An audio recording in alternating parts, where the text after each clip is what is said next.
Hey you guys, welcome to my channel. If you are new, do hit that subscribe button as well as the bell, so anytime any new content is uploaded, you will be the first to find out. But without further ado, you guys, let's just dig right on into this video.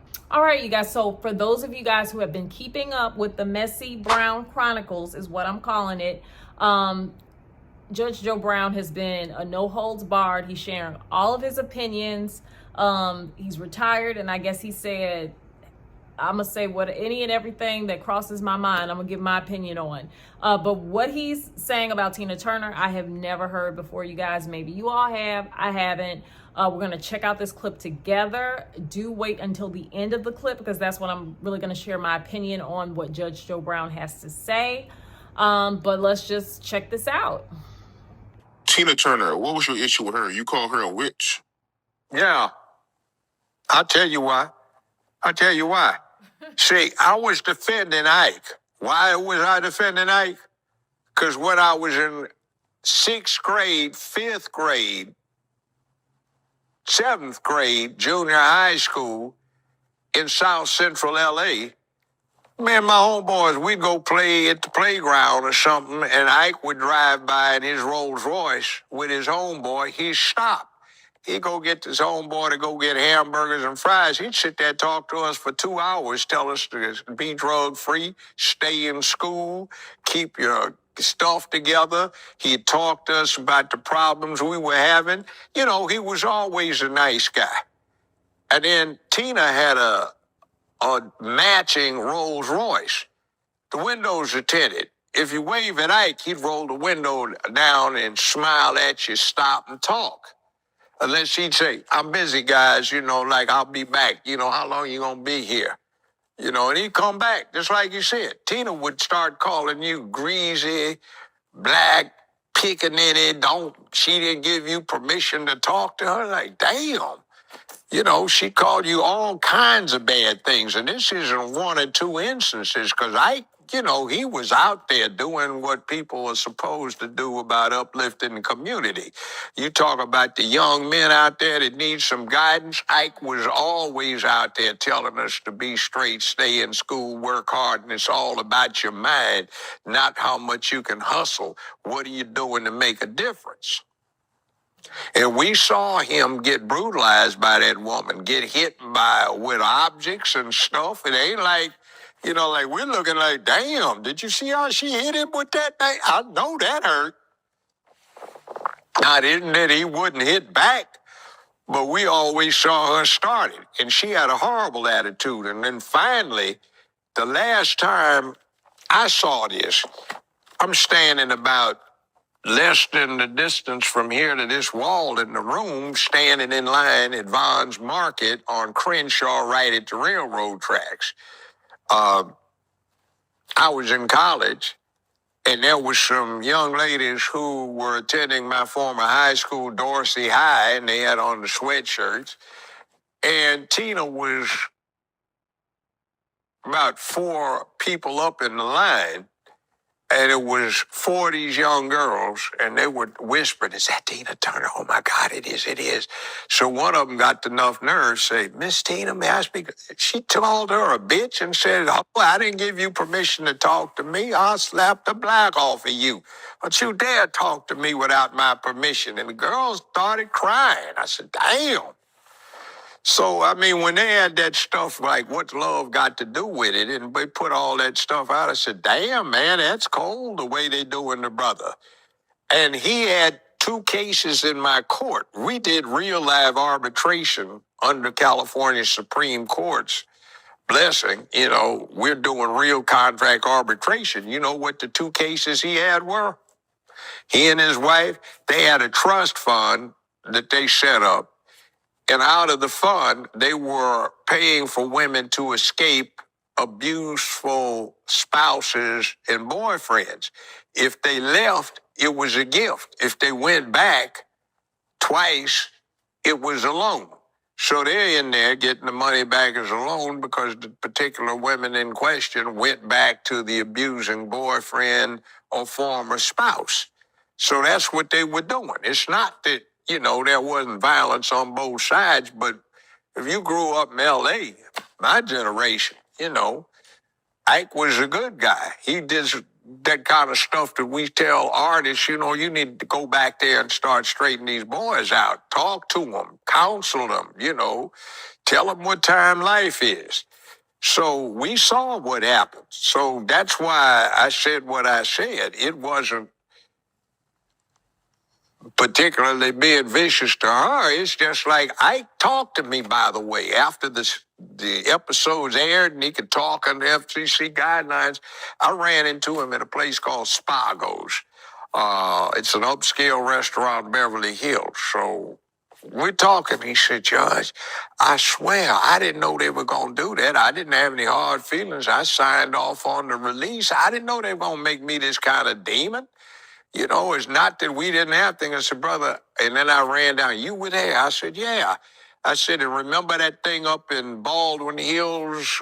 You remember the time you came next door and all these brothers over there playing football for Dorsey?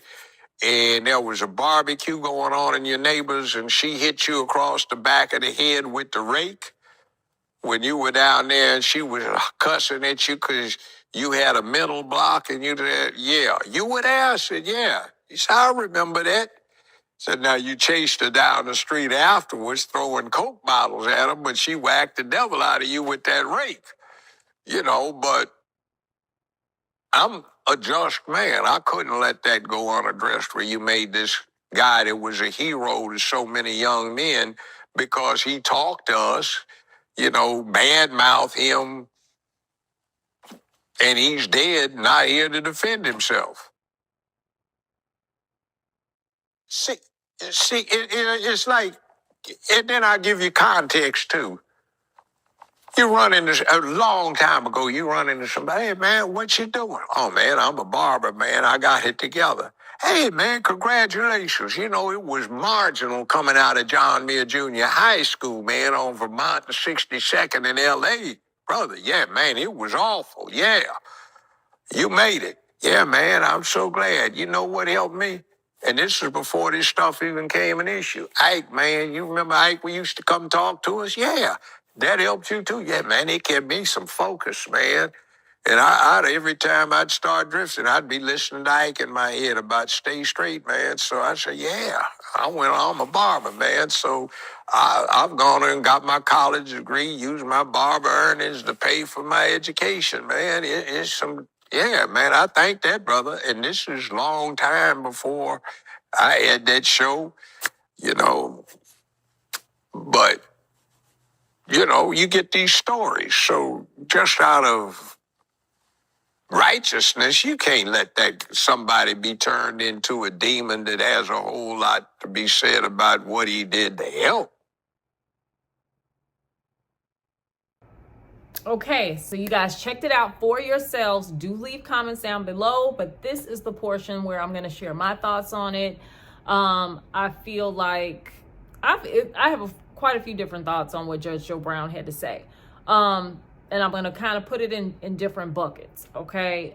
On one hand, I feel like, just like how he mentioned about Ike not being alive still to defend himself, I think it's kind of, obviously it's the same with Tina now too, right? And over the years, I have never heard the opposite side of the coin about Tina Turner. So definitely any kind of allegations suddenly to come up saying that she was the aggressor or whatever, I'm sure she would probably want somebody to speak up on her behalf, or she would want to speak up on her own behalf, I should say. So I think that what he's saying could be applied to both, Ike as well as, as Tina. Also, I do think that, I'm not saying, I don't know what type of character Tina Turner had when it came to meeting fans and children and things like that. Like, just because somebody is an excellent performer and they seem to be a, on spot type of like person that gets interviewed or whatever, you could connect with them based off a movie they were in and stuff like that, does not mean that how they are off camera. So I don't know. None of us really, unless you, had the pleasure of meeting Tina Turner, being one of her fans and stuff like that. But if what Judge Joe Brown is saying is true, then that's not a, I would say that's not a good look. How he was saying, children, teenagers asking for her autograph, or just saying, hey, aren't you Tina Turner, and getting cussed out. That does sound pretty rough if it's if that was the case. I don't know now. But on the other hand, I will say this, that just because someone has a good personality, or they're generous, or they don't mind spending time, and I'm gonna sit and chat with you, give you some advice, or go buy you lunch, does not mean that they're balanced in all areas of their life. You know what I mean? They might be a great friend, but it doesn't mean that when it comes to like relationships, that they're not very like toxic, or have certain demons, or whatever that they're wrestling with. So I think you can't really necessarily base totally Ike being a guy that had a good personality, it sounds like, or giving people good advice, giving kids good advice, signing autographs, spending time and buying lunch and stuff like that. Sounds great, but you can't really base that totally off of how he was in personal romantic relationships. So that's the other side of the coin. Do I think 100% of how he may have been portrayed in that movie, what's love got to do with it? Maybe it wasn't 100%. Maybe it was 89% correct. Maybe I don't know, but I just think it's something. Like I say, this is my first time ever hearing anything outside of Ike being the aggressor. So I don't know. You guys leave comments down below. Let me know what you guys think. Yeah, we just keeping up with Judge Joe Brown. But yeah, I will see you guys on the next video. Bye.